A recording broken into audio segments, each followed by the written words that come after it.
Hello ക്രിക്മേറ്റ്സ്. അങ്ങനെ India south ആഫ്രിക്കയിലെ ആദ്യ ടെസ്റ്റ് മത്സരം സൗത്ത് ആഫ്രിക്ക വിജയിച്ചിരിക്കുകയായിരുന്നു. 30 റൺസിനാണ് സൗത്ത് ആഫ്രിക്കയുടെ വിജയം.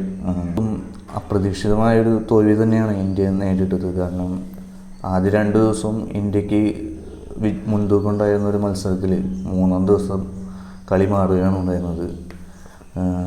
സെക്കൻഡ് ലോവസ്റ്റ് ഡിഫൻഡ് ആണ് സൗത്ത് ആഫ്രിക്ക ഈ മത്സരത്തിലൂടെ നേടിയത്. അതുപോലെ second lowest target chase down ചെയ്ത് ഇന്ത്യ പരാജയപ്പെടുന്നത് ഇന്നലത്തെ മത്സരത്തിലാണ്. കളിയിലെ താരം എന്ന് പറഞ്ഞാൽ സൈമൺ ഹാർമറാണ്. 2 ഇന്നിങ്സിലുമായി 8 വിക്കറ്റാണ് സൈമൺ ഹാർമർ നേടിയത്.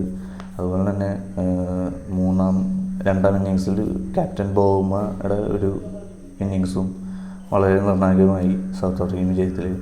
ഈ 11 മത്സരങ്ങളിൽ 10 മത്സരങ്ങളും ക്യാപ്റ്റൻ ബൗമയുടെ നേതൃത്വത്തിൽ സൗത്ത് ആഫ്രിക്ക വിജയിച്ചിരിക്കുകയാണ്. 11 ടെസ്റ്റിലും 10 ടെസ്റ്റിലും 1 ഡ്രോയും 10 ടെസ്റ്റിലും ക്യാപ്റ്റൻ ബൗമയുടെ നേതൃത്വത്തിൽ സൗത്ത് ആഫ്രിക്ക വിൻ ചെയ്തിരിക്കുകയാണ്. മത്സരത്തിലേക്ക് വരികയെന്ന് വെച്ചാൽ ഇന്ത്യയിൽ വന്നിട്ടും ഇന്ത്യക്ക് ടോസ് നഷ്ടമാവൽ വീണ്ടും തുടർന്നുകൊണ്ടിരിക്കുകയാണ്. ടോസ് നഷ്ടമായ ഇന്ത്യ ബോളിങ്ങിന് അയക്കുകയായിരുന്നു. സൗത്ത് ആഫ്രിക്കയായിരുന്നു ബാറ്റിംഗ് തിരഞ്ഞെടുത്തത്. സൗത്ത് ആഫ്രിക്കയുടെ ഓപ്പണേഴ്സ് വന്നത് എയ്ഡൻ മാർക്രോം, റയാൻ റിക്കിൾട്ടണാണ്. ഇരുവരും ചേർന്നൊരു 57 റൺസിൻ്റെ പാർട്ട്ണർഷിപ്പ് ബിൽഡ് ചെയ്തതിന് ശേഷമാണ് ബുംറയാണ് ഒരു ബ്രേക്ക് ത്രൂ നൽകുന്നത്. 2 പേരെയും ഡക്ക്ഔട്ടിലെത്തിച്ചത് ബുംറ ആണ്. പിന്നീട് വന്ന ക്യാപ്റ്റൻ ബൗമയ്ക്ക് 3 റൺസ് എടുക്കാനേ സാധിച്ചുള്ളൂ. പിന്നാലെ മുൾഡറും ടോണി ഡിസോഴ്സും ചേർന്നൊരു ചെറിയൊരു പാർട്ട്ണർഷിപ്പ് 44 റൺസിൻ്റെ ഒരു ചെറിയൊരു പാർട്ട്ണർഷിപ്പ് ബിൽഡ് ചെയ്യുകയായിരുന്നു. കുൽദീപ് യാദവാണ് വല്ല പാർട്ട്ണർഷിപ്പ് വെക്കുന്നത്. ആദ്യ സെഷനിൽ 105-ൽ 3 എന്ന നിലയിൽ നിന്ന സൗത്ത് ആഫ്രിക്ക 154-ൽ 8 എന്ന നിലയിലാണ് ടീ ബ്രേക്കിന് കഴിയുമ്പോൾ വന്നത്. ജസ്പ്രീത് ബുംറ ആയിരുന്നു ഫസ്റ്റ് ഇന്നിങ്സിൽ സൗത്ത് ആഫ്രിക്ക തകർത്തത്. 5 വിക്കറ്റാണ് ജസ്പ്രീത് ബുംറ നേടിയത്. 159 റൺസിന് സൗത്ത് ആഫ്രിക്ക ഓൾ ഔട്ടാണ് ഉണ്ടായത്. മാർക്രമാണ് സൗത്ത് ആഫ്രിക്കൻ ഇന്നിങ്സിൻ്റെ ടോപ്പ് സ്കോറായത്. 31 റൺസാണ് മാർക്രം നേടിയത്. സൗത്ത് ആഫ്രിക്കയുടെ 159 എന്ന ചെറിയ സ്കോറിന് ചേസ് ഡൗൺ ഇറങ്ങിയ ഇന്ത്യ ആദ്യ ദിനം 37-1 എന്ന നിലയിൽ കളി അവസാനിച്ചു. 2-ാം ദിനം കളി പുനരാരംഭിച്ചപ്പോൾ രാഹുൽ 39 റൺസുമായി ടോപ്പ് സ്കോറാവുകയായിരുന്നു ഇന്ത്യ.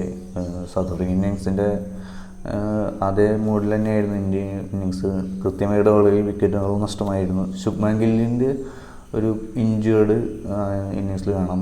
ശുഭ്മാൻ ഗിൽ ഇറങ്ങി ഒരു 4 ഒക്കെ അടിച്ചപ്പോഴാണ് നെക്കിന് ചെറിയൊരു ഇഞ്ചേർഡായി അദ്ദേഹം റിട്ടയർഡ് ഔട്ടാണ് ഉണ്ടായത്.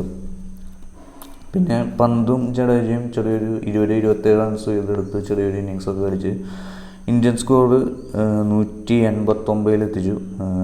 50 ഓവറിൽ അവർ സൗത്ത് ആഫ്രിക്കൻ സ്കോറായ 159 മറികടക്കുകയാണ് ഉണ്ടായത്. അങ്ങനെ 30 റൺസിൻ്റെ ലീഡുമായി സൗത്ത് ആഫ്രിക്കയെ വീണ്ടും ബാറ്റിങ്ങിന് അയക്കുകയായിരുന്നു. സെക്കൻഡ് ഇന്നിങ്സിനാണെങ്കിൽ സൗത്ത് ആഫ്രിക്കയുടെ അവസ്ഥ വളരെ മോശം തുടക്കം തന്നെയായിരുന്നു. ആദ്യമേ തന്നെ റിക്കിൾട്ടനെയും മാർക്രമിനെയും നഷ്ടമാണ് ഉണ്ടായത്. പിന്നെ ഒന്ന് ക്യാപ്റ്റൻ ബൗമ ഒരറ്റത്ത് ഇങ്ങനെ പിടിച്ചു നിൽക്കുകയാണ്. മറുവശത്ത് വിക്കറ്റുകൾ ഇങ്ങനെ പോയിക്കൊണ്ടേയിരിക്കുകയായിരുന്നു. ആർക്കും അത്ര വലിയൊരു ഇന്നിങ്സ് അല്ലെങ്കിൽ അങ്ങനെ 2-ാം ദിനം 93-ന് 7 എന്ന നിലയിൽ തകർന്ന ഒരു അവസ്ഥയിലായിരുന്നു സൗത്ത് ആഫ്രിക്കൻ സ്കോർ. ഒരു 63 റൺസ് മാത്രമായിരുന്നു അപ്പോൾ സൗത്ത് ആഫ്രിക്കയ്ക്ക് ലീഡ് ഉണ്ടായിരുന്നത്. പിന്നെയാണ് ഡേ 3യിലേക്ക് വരുന്നത്. നിർണായകമായ സെക്ഷൻ അവിടെയാണ് സംഭവിക്കുന്നത്. ക്യാപ്റ്റൻ ബൗമ കോർബിൻ ബോഷുമായിട്ട് ഒരു 8 വിക്കറ്റ് പാർട്ട്ണർഷിപ്പ് ബിൽഡ് ചെയ്യാണ്. 44 റൺസിൻ്റെ ഒരു പാർട്ട്ണർഷിപ്പ്. ഏറ്റവും നിർണായകമായൊരു ഇന്നിങ്സ് ആയിരുന്നു ഇരുവരും ചേർന്ന് അവിടെ നടത്തിയത്.